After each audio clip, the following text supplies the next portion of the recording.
बिस्मिल्लाहिर्रहमानिर्रहीम अस्सलाम वालेकुम we are back to an another vlog. की हाल है दोस्तों? ठीक ठाक हो? उम्मीद करते हैं सारे अल्लाह के फजल नाल बिल्कुल ठीक ठाक होंगे। जनाब यार चले असी किंगरे टाउन क्योंकि साथ जना आ रहे हैं बहुत ही स्पैशल गैस्ट उन्होंने वास्ते कोई जरूरत दी चीज़ा लैन वास्ते। तो तुहानू एक ऐसी चीज़ विखाने जनाब यार कि पहले दौर में ना लोग जाते ने मुंजी छड़ाने वास्ते मशीन दे कोल, लेकिन अज का दौर आ गया एडा फास्ट कि जनाब वाला मशीन चल गए न तो पिंडा आई दी है दाने छड़न वास्ते, जाने सफाई करने वास्ते। जैसा कि तुहानू असीं दाने छड़ाने ने तो मशीन वाले पुछना कि तुहाडे कोल किहड़े टाइम का टाइम है तो सानू दाने जिन्हां दी सफाई करके दिओ। आओ फिर मशीनां तुहानू मिलाने आ। ये दौर बहुत ही फास्ट दौर जनाब वाला आ गया। तुहानू थां खज्जल होने की कोई लोड़ नहीं, मशीन वाले कोल जाओ और कोई टाइम लाओ अपने घर बह के दाने छड़ाओ। यह जनाब मशीन जे रक्शे उत्ते फिट होई दी है। अस्सलाम वालेकुम भाजी, की हाल है? ठीक हो उस्ताद जी? कदों का टाइम है तुहाडे कोल? तुहाडा नहीं लगे जी? गल की दाने छड़ाने तो चलिया किंगरे दराने जितों छड़ के आए नाल पिछले गेट से। आहो हूँ अस चलिया किंगरे सर तो किंगरी आवांगे फिर तुहाडा टाइम दिओ। अच्छा यह तुहाडा आइडिया किवें आया मतलब ना रक्शे उत्ते मशीन फिट करन दा? नहीं पहले तो दौर ऐ ही कि लोग जाते रहने जी मशीन के उत्ते दाने पिहान वास्ते सफाई कराने वास्ते।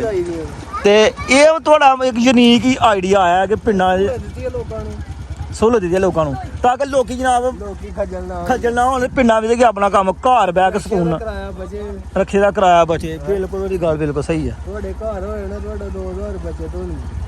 बिल्कुल इन्नी गल है।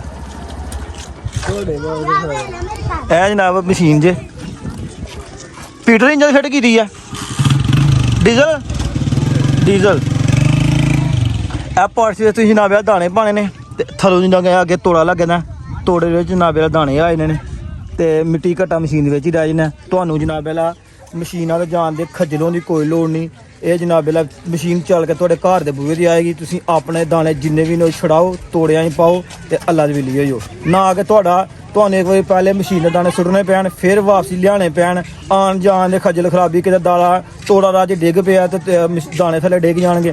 ठीक है वो अपने घर के दरवाजे तुम मशीन लवाओ दाने जिन्ने हैं सफाई कराओ उसी दाने चौके तो अपने घर जनाब रखो बिना किसी तकलीफ के। ठीक हो गया जनाब आ गया बलाल स्वीट के फुलिया जनाब पैक किया समान सारा ही। अस्सलाम वालेकुम भाई जान सानू दे दिओ तुसीं फ्रूट ट्रैफल नोट लिखे दा मोटा को छोटा कर फ्रूट ट्रैफल 2 डब्बे हैं फ्रूट कॉकटेल आहो फ्रूट केक 2 किलो क्रीम 4 डब्बे कस्टम अंब फ्लेवर 1 डब्बा कुल्फा 1 डब्बा बड़ा।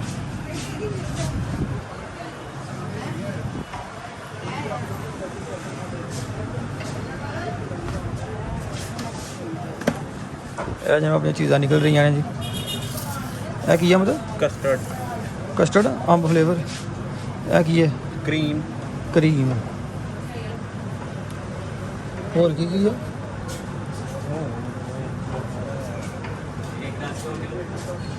हाँ फ्रूट खुला केक यार खुला ए फ्रूट ट्रफल है ना? हाँ जी फ्रूट कैन हो गया 2 फ्रूट केक।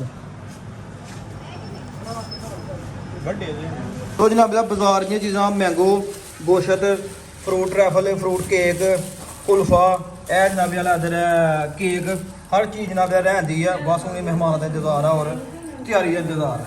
जनाब सिलेंडर च मुक गई गैस तो घर दे मेहमान आने तो पहले गैस भरा लिया तो ताकि यह ना हो कि आके मेहमान बैठे हो तो सिलेंडर ही मुके जो पहले इंतजाम कीते चंगे होंगे ने। सिलेंडर जब लैन दिया राणे जजी को लग्या गैस भरान सिलेंडर तलाई वास्ते जनाब रख दिता गैस भरा के जाने घर जनाब गैस भी साड़ी भरो गई है और जो दुकान तो कुछ चीज़ा लैनिया सन बोतल शोतल लेज लूज वो भी जनाब ले लिया ने। लो जी फड़ो तुम लै चलो। लो जनाब गैस जनाब भरो गई है तो दही भी जनाब लै जा रहे हैं घर। गर्मी जनाब बहुत ज़्यादा साढ़े महल का खूबसूरत माशाअल्लाह पिंड में चलो बंदा फिर घर के कम सारे करने पैंदे ने फिर नाल ही सारा कुछ चलता है। घर के कम जिन्हें सारे देखने पैंदे ने ਕਿੰਗਰੂ ਜਨਾਬ ਵਾਪਸੀ ਮੈਂ ਨਾ ਤੰਦੂਰ ਵਾਲੇ ਭਾਈ ਨੂੰ ਆਰਡਰ ਦੇ ਗਿਆ ਸੀ 15 ਨਾਨਾਂ ਦਾ। ਮੈਂ ਕਿਹਾ 15 ਰੋਗ ਦੇ ਨਾਲ ਲਾ ਦੇ ਅੱਛੇ ਵਾਲੇ, ਤੇ ਗਿਆ ਤਾਂ ਸਾਨੂੰ ਨਾਲ ਪਿੰਡ ਗਗਿਆਲ, ਉੱਥੋਂ ਨਾਲ ਲੈ ਕੇ ਤੇ ਵਾਪਸ ਜਨਾਬ ਵਾਲਾ ਆ ਗਏ ਆ। ਨਾਲ ਜਨਾਬ ਡੰਗੇ ਨੇ ਗਰਮੀ ਜਨਾਬ ਵਾਲਾ ਬਹੁਤ ਜ਼ਿਆਦਾ ਸ਼ਿੱਦਤ ਗਰਮੀ ਜਿਹੜੀ ਹੈ ਨਾ ਪਿਛਲੇ 2-3 ਦਿਨ ਤੋਂ ਬਹੁਤ ਜ਼ਿਆਦਾ ਗਰਮੀ ਦੀ ਸ਼ਿੱਦਤ ਰਿਕਾਰਡ ਹੋ ਰਹੀ ਆ। ਤੇ ਕੋਸ਼ਿਸ਼ ਕਰਿਆ ਕਰੋ ਆਪਣੇ ਘਰਾਂ 'ਚ ਰਿਹਾ ਕਰੋ। ਮੇਰੀ ਤਾਂ ਮਜਬੂਰੀ ਸੀ ਕਿ 12 ਦਾ ਟਾਈਮ ਹੈ ਤੇ ਮੈਨੂੰ ਤਰੀਕੀ ਪਿੰਡ ਤੋਂ ਗਗਿਆਲ ਜਾਣੇ ਪਿਆ ਸੀ, ਕਿਉਂਕਿ ਮਹਿਮਾਨ ਜਿਹੜੇ ਮੈਨੂੰ ਅੱਲਾਹ ਪਾਕ ਦੀ ਜ਼ਾਤ ਦੀ ਤਰਫੇ ਇੱਕ ਰਹਿਮਤ ਹੁੰਦੇ ਨੇ। ਇਹ ਜਨਾਬ ਵਾਲਾ ਫਰੂਟ ਟਰੈਫਲ ਜਨਾਬ ਤਿਆਰ ਹੋ ਗਿਆ ਮਾਸ਼ਾਅੱਲਾ ਜੀ। ਇਹ ਜਨਾਬ ਜੂਸ ਵਗੈਰਾ ਤਿਆਰ ਹੋ ਗਏ ਨੇ, ਬੋਤਲਾਂ ਜਨਾਬ ਵਾਲਾ ਕੁਲਫਾ, 3 ਜਨਾਬ ਵਾਲਾ ਜਿਹਨਾਂ ਨੇ ਮਿਲਕ ਸ਼ੇਕ ਜੂਸ ਤਿਆਰ ਹੋ ਗਏ ਨੇ।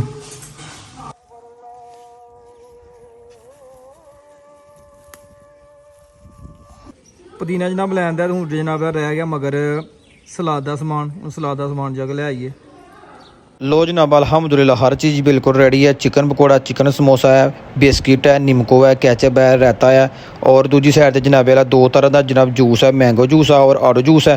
कूल ड्रिंक के जनाब स्प्राइट की बोतल है और मरिंडा की बोतल है। हूँ जनाब मेहमानों को अंदर बुलाने हर चीज़ बिल्कुल टेबल पर यस मैस कर दी है। मेहमान अंदर आन के पानी शानी पीते हैं। ਲੋ ਜਨਾਬ ਇਹਦਾ ਮਸ਼ੀਨ ਆ ਗਈ ਦਾਣੇ ਛੱਡਣ ਵਾਲੀ, ਤੇ ਇਹ ਸਾਡੇ ਜਨਾਬ ਸਾਰੇ ਦਾਣੇ ਦੇ ਕਣਕ ਜਿਹੜੀ ਛੜਾਣੀ ਹੈ। ਇਹ ਜਨਾਬ ਅਸੀਂ ਬਣਾਈ ਹੱਥ ਵਾਲੀ ਜਿਹੜੀ, ਤੇ ਦਾਣਾ 2-2 3-3 ਤੋੜੇ ਜਿਹਨੇ ਰੱਖਣੇ ਮਸ਼ੀਨ ਉੱਤੇ ਤੇ ਲੈ ਕੇ ਜਾਣੀ ਆ ਮਸ਼ੀਨ ਤੱਕ ਛੜਾਣੇ ਦਾਣੇ ਅਸੀਂ, ਤੇ ਵੇਖਦੇ ਆ ਕਿ ਕਿਹਦਾ ਐਕਸਪੀਰੀਅੰਸ ਰਹਿੰਦਾ, ਕਿਉਂਕਿ ਇਹ ਮਸ਼ੀਨ ਜਿਹੜੀ ਹੈ ਪਹਿਲਾਂ ਦੱਸਿਆ ਤੁਹਾਨੂੰ ਕਿ ਘਰਾਂ ਦੇ ਵਿੱਚ ਪਿੰਡਾਂ ਵਿੱਚ ਪਾਉਂਦੀ ਹੈ ਦਾਣੇ ਛੜਨ ਵਾਸਤੇ। ਤੇ ਸਾਡਾ ਵੀ ਅੱਜ ਵਾਰੀ ਆਈ ਹੈ, ਸ਼ਾਮ ਦਾ ਟਾਈਮ ਮਿਲਿਆ ਸੀ ਤੇ ਅਸੀਂ ਲੱਗੇ ਆ ਜਨਾਬ ਦਾਣੇ ਛੜਾਣੇ ਉੱਤੇ। ਲੰਮੇ ਰੋਕ ਲੱਖ ਲੰਮੇ ਰੋਕ, ਨਹੀਂ ਦੂਜੀ ਰੋਕ ਐਸੇ।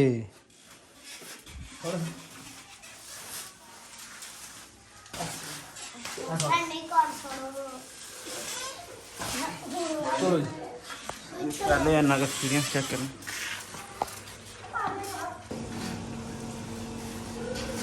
रेडी जनाब की टोटल तो हूँ सजदार ने सिर से चुक के दाने खड़ने। आज प्रोग्राम बढ़ गया।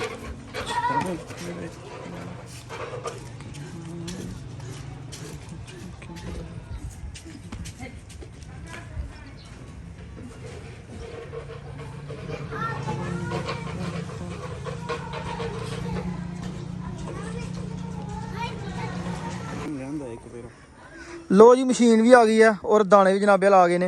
साड़ी वारी जनाबे आई सी शाम 5 बजे की, तो भाई जी ने जनाबे मशीन खड़ी करके चल गए अपने पिंड दरवाल। उतों जनाबे हूँ आ गए ने ते हूँ लगे जनाब स्टार्ट होने। साढ़े ने 50 तोड़े 10 क तोड़े बाहर लैके आए हैं। उस्ताद भी कह रहे कि नाल तोड़े लियाइए तो दूधी जाओ, जो भरोंदा वापसी ले जाओ, बजा के तुम इधरों खाली जा रहे हो, तोड़े लैके आ रहे हो, यह तोड़ा पाओ जिधर निकलता है फिर घर लै जाओ, उदों फिर एक भरे इधर लै आओ। तो लगे जनाब काम स्टार्ट करना। यह मशीन जे ਇਹ ਪੀਟਰ ਇੰਜਨ ਦੇ ਰਕਸ਼ਾ ਦੇ ਇਹ ਉਸਤਾਦ ਜੇ ਭਾਈ ਹੋਰੀ ਮਸ਼ੀਨ ਵਾਲੇ ਲੱਗਿਆ ਵਿੱਚ ਸਟਾਰਟ ਕਰਨੀ। ਕਰੋ ਜੀ ਫਿਰ ਸ਼ੁਰੂ ਲਾ ਨਾਲ ਆ ਕੇ।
ਲੋ ਜੀ ਅਲਹਮਦੁਲਿਲਾ ਦਾਣੇ ਛਾਣੇ ਜਨਾਬ ਭਿਆਨ ਤੋਂ ਬਾਅਦ ਦਾਣੇ ਛੜਾਉਣ ਤੋਂ ਬਾਅਦ ਅੰਦਰ ਜਨਾਬ ਇਹ ਲੈ ਦੇਣੇ ਤੇ ਬਹੁਤ ਹੀ ਅੱਛੀ ਮਸ਼ੀਨ ਹੈ। ਲੋਕਾਂ ਨੂੰ ਇਹਨੇ ਜਨਾਬ ਇਹਦਾ ਫੁੱਲ ਸਹੂਲਤ ਦਿੱਤੀ ਹੋਈ ਹੈ। ਪਹਿਲੇ ਲੋਕੀ ਦਾਣੇ ਘਰੋਂ ਬਾਹਰੋਂ ਘਰ ਲਿਆਂਦੇ ਨੇ ਆਪਣਾ ਨਾ ਕਣਕ ਕਤਰਾ ਕੇ ਫਿਰ ਮਸ਼ੀਨ ਤੇ ਲੈ ਕੇ ਆਉਂਦੇ ਨੇ ਛਡਾਉਣ ਵਾਸਤੇ। ਲੇਕਿਨ ਹੁਣ ਲੋਕਾਂ ਨੇ ਬਹੁਤ ਅੱਛਾ ਜਿਹੜਾ ਅਪਰਚੁਨਿਟੀ ਦਿੱਤੀ ਹੈ, ਸਹੂਲਤ ਦਿੱਤੀ ਹੈ ਕਿ ਪਿੰਡ ਪਿੰਡ ਵਿੱਚ ਮਸ਼ੀਨ ਫਿਰ ਰਹੀ ਹੈ। ਆਪਣੇ ਦਰਵਾਜ਼ੇ 'ਤੇ ਮਸ਼ੀਨ ਲਾਓ, ਦਾਣੇ ਛਡਾਓ, ਦਾਣੇ ਭਿਆਈ ਕਰੋ ਤੇ ਜਨਾਬ ਇਹ ਤੋੜੇ ਚੁੱਕ ਤੇ ਉसी ਜਨਾਬ ਅੰਦਰ ਲਾ ਦਿਓ। ਇੱਕ ਬਹੁਤ ਜਨਾਬ ਅੱਛੀ ਮਸ਼ੀਨ ਹੈ ਔਰ ਲੋਕਾਂ ਨੂੰ ਬਹੁਤ ਹੀ ਅੱਛੀ ਸਹੂਲਤ ਔਰ ਅਪਰਚੁਨਿਟੀ ਜਨਾਬ ਦਿੱਤੀ ਹੈ। ਅਸੀਂ ਵੀ ਜਨਾਬ ਆਪਣੇ ਦਾਣੇ 47 ਤੋੜੇ ਜਿਹੜੇ ਨੇ ਉਹ ਰਾਤੀ ਜਨਾਬ ਭਿਆਏ ਨੇ, ਛੜਾਏ ਨੇ ਤੇ ਅਸੀਂ ਹੁਣ ਜਨਾਬ ਉਹਨਾਂ ਨੂੰ ਮਨ ਦੇ ਥੱਲੇ ਕਰਕੇ ਪੂਰੇ ਤੇ ਦਾਣੇ ਅੰਦਰ ਲਾ ਦਿੱਤੇ ਨੇ। ਹੁਣ ਜਨਾਬ ਜ਼ਰੂਰਤ ਹੋਏਗੀ ਦੇ ਕੇ ਤੋੜਾ ਚੁੱਕਾਂਗੇ, ਭਿਆਵਾਂਗੇ ਤੇ ਆਟਾ ਖਾਵਾਂਗੇ ਤੇ ਜਨਾਬ ਇਹਦੇ ਨਾਲ ਹੀ ਅੱਜ ਦਾ ਵਲੌਗ ਕਰਨੇ ਆ ਤੇ ਖਤਮ। ਆਪਣੇ ਮੇਜ਼ਬਾਨ ਬੰਦਿਆਂ ਨੂੰ ਚੀਜ਼ ਅਸ਼ਫਾਕ ਅਹਿਮਦ ਦਿਓ ਇਜਾਜ਼ਤ। ਆਪਣਾ ਬਹੁਤ ਸਾਰਾ ਖਿਆਲ ਰੱਖਣਾ, ਦੁਆਵਾਂ ਯਾਦ ਰੱਖਣਾ। ਫੀ ਇਮਾਨ ਅੱਲਾਹ। ਓਕੇ, ਅੱਲਾਹ ਹਾਫਿਜ਼।